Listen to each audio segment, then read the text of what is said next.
Hey, what's up, everybody? Welcome back to News Dose. And yeah, my voice is starting to come back a little bit here. Still pretty bad, honestly. But as long as I feel like I can deliver content, I'm gonna try my best. So we do have some stuff to talk about today, including that Insomniac hack. It's revealed just so much information, and one thing that's really started to stand out to me is the future of AAA games. For as successful as PlayStation looks on the outside, and we're going to talk a little bit about that today as well, but there are some legitimate questions regarding the future for these style of games, and even the previous PlayStation boss, Sean Layden, did give us a warning about this years ago. So I want to talk about that today and what Sony can do to maybe counteract some of the incoming risks that they might be taking right now. In fact, I think that they've already started to prepare for some of those risks, and they have been doing a few different things, so we're going to get all of that today. We're also going to be talking about an Xbox shakeup as well, but let's just go and get right into things, starting off with Sega. They recently revealed some additional information for those New Era Revival games. This was in a slide for a Sega management meeting, and you can see the slide here. We get some additional art, which is kind of cool, alongside a brief description. Most of this isn't necessarily overly detailed, to be honest, so it's not really a wave of information or anything like that. But you can see here that Crazy Taxi is being described as innovative and a fresh style driving action game. It is a cheerful feeling of freedom and fusion of nature and city. Then the new Shinobi game, and this is one that I'm actually really curious to see, just because I think that this one's going to translate very well into modern day times. But yeah, you can see here that you'll slay the enemies in the silence of the moment. It's about what you would expect from a Shinobi title. And the same can kind of be said here for Golden Axe as well.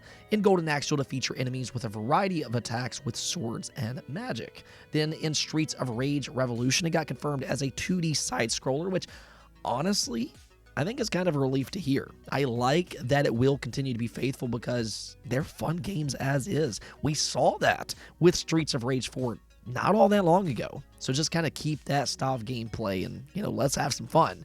Though the big one here is Jet Set Radio, because they described it as an open world game.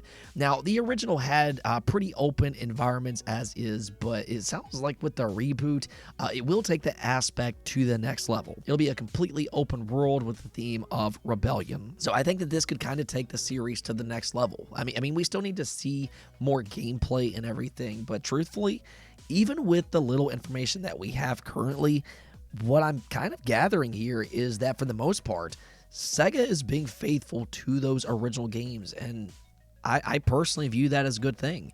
I mean, they'll still need to modernize them to at least some extent, but the reason that these games are so beloved in the first place is because they're simply fun. So I continue to be very excited for this new era of Sega. I guess what I'm kind of curious about, though, is just how far away are these games. Hopefully we'll see some gameplay sooner rather than later, but yeah, exciting times ahead for you longtime Sega fans. Alright, so we also got a nice update for the PlayStation 5 as it hit an impressive milestone before the end of 2023. It has now officially sold 50 million units worldwide, which is also only 1 week slower than the PlayStation 4 reached the same milestone. So another part of the story here is that the PS5 has caught up with the pace of the PlayStation 4, which I think is even more impressive when you consider the fact that the PS5 faced stock supply issues really for the first few years of its life. So I think Sony has done a pretty good job to bounce back from that, and it really is just so impressive that Sony continues to put up these just absurd numbers generation and generation out. I think that really speaks to the loyalty that they have from fans. So big congrats to Sony here for the success that they're having with their hardware. Now, however, unfortunately, we do need to pivot to a more serious topic regarding the future of PlayStation, and to a degree, the entire game industry as well.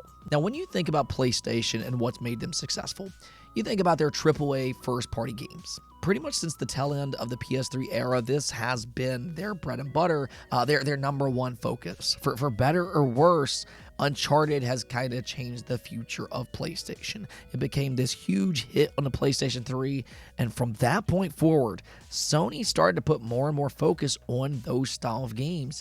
So here came the PS4, and this strategy proved to be a resounding success for them. So you hear that the PS5 has already sold 50 million units, that their big AAA games are selling millions upon millions of copies. So what exactly is the issue here? Well, according to a discovery found in the Insomniac leak, things might not necessarily be as perfect as we think they are behind the scenes. So what's happening here is that the Insomniac leak has made it abundantly clear that AAA game budgets are ballooning at a rapid pace. It was discovered that Spider-Man 2 had a budget of $315 million. Miles Morales, a small-scale spinoff, cost $156 million. Spider-Man 3 is actually projected to increase even more to $385 million, and Wolverine is projected to be $305 million. That is a lot of money, and what's crazy about all this is that Sean Layden, the previous PlayStation boss, warned everybody that this was going to happen. Let's go back to 2020 and look at a statement that he previously made. The problem with the AAA model is it's just not sustainable. He explained that the current generation development costs reach between $80 million and $150 million, excluding marketing costs, for AAA games, with the work taking up to 5 years to complete. Furthermore, AAA budgets have historically doubled each generation, meaning that PS5 development budgets could hit $300 million, which is exactly what happened. He was 100% correct about that. Then he continues to say, I don't think that in the next generation you can take those numbers and multiply them by 2 and think that you can grow. I think the industry as a whole needs to sit back and go, all right, what are we building? What's the audience's expectations? What is the best way to get our story across and say what we need to say? So what he's more or less trying to say here is that the higher these budgets become, the more copies they'll need to sell to make a profit. It not only makes these games more risky to make, but even if you do sell enough copies to make a profit, you're not necessarily getting the same amount of return as you were in the past because it was just so expensive to make compared to those previous generations. So from Sony's perspective, they find themselves in a situation where gamers want and expect them to deliver unmatched AAA games. That's what they're known for.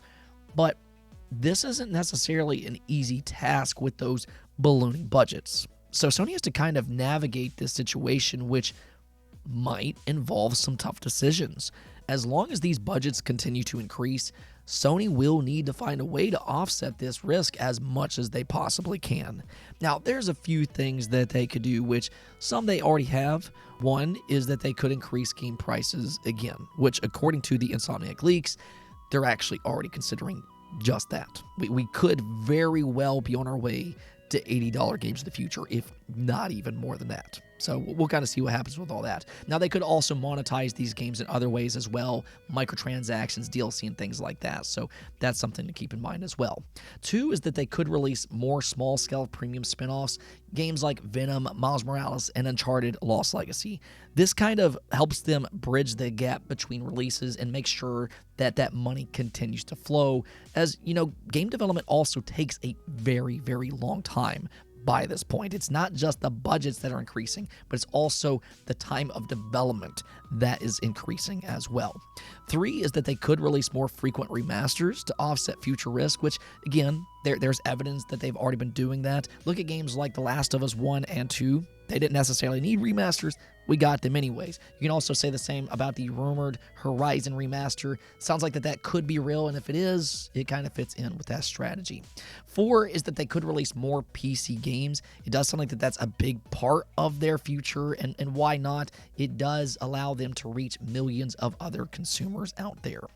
Then 5, and this is the one that I really don't like, but they could take fewer risks on new IP and lower tier franchises. They could end up just sticking with established IP for their AAA releases. This is something that we have seen more and more with across the entire industry, and you can say the same with Sony as well. In fact, there was another discovery made just today that Sony might be planning more layoffs, which could include a studio closure and laying off Insomniac employees. Specifically, they mentioned slimming down Ratchet & Clank and cutting new IP. That is not a good sign for the future of Ratchet & Clank. If they actually go through with that, then Insomniac very well could be on the way of being a full-on Marvel studio. Now, I said this the other day. I understand that from a business perspective.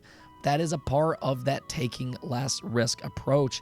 Spider-Man is kind of proving to be less of a risk than something like Ratchet & Clank, as sad as that may be. I, however, hope that doesn't come to fruition. I really do enjoy the Ratchet series.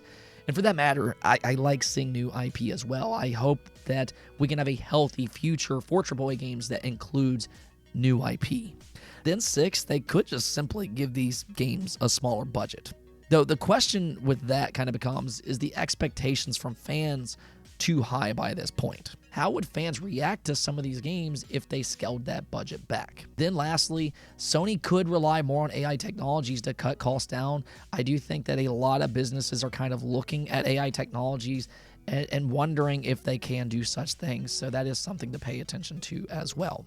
So, these are tough decisions to make, but that's kind of the thing about the AAA environment right now.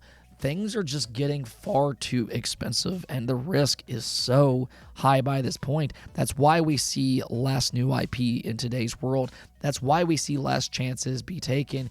And to be clear about this, while we might be focusing on Sony because of this leak, this doesn't just affect them. This is really prevalent for the entire game industry as a whole.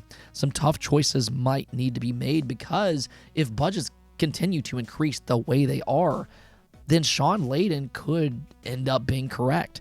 Sony apparently already has to sell more than 6 million copies of Spider-Man 2 to make a return on investment, and that number just continues to increase. So that's a scary thought to think about.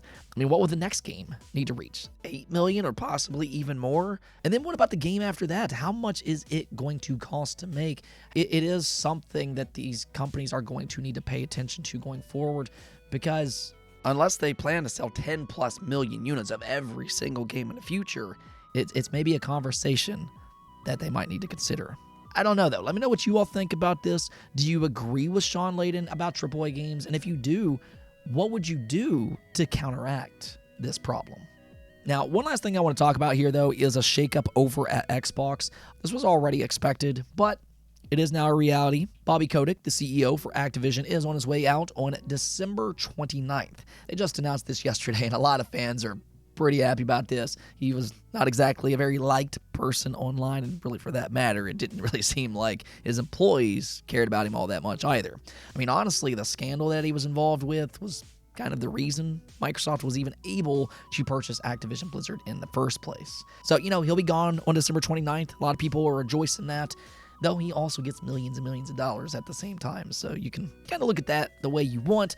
But this is a very interesting situation, because Microsoft will need to step in pretty much immediately to make that transition. This is a lot of responsibility, and that will all fall on the shoulders of Matt Booty. He will now oversee Xbox Game Studios, Bethesda, and Activision Blizzard. So a lot of people will be reporting to him in the future as they continue to integrate all of these publishers together. At the same time, though, with Matt Booty involved here, this could also allow Xbox to have more insight to what's actually happening over at Activision Blizzard. Something that we learned about with Redfall after its release is that Xbox was very hands-off on that project. This, though, could maybe keep issues like that from happening.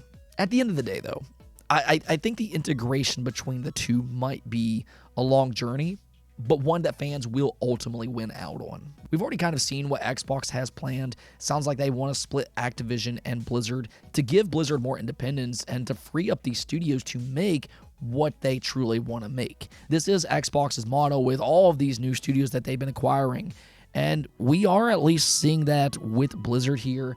And I think that that's a pretty exciting future for gamers. The idea that we could see a more creative and diverse lineup from Blizzard once again is pretty exciting. So hopefully that part will come to fruition. Hopefully this will result in a more diverse lineup of games that puts quality first, which is something that Activision has kind of shifted away from here in recent years. Either way, sounds like this Microsoft Activision Blizzard acquisition is moving pretty fast, and it'll be interesting to see how that plays out even next year in 2024.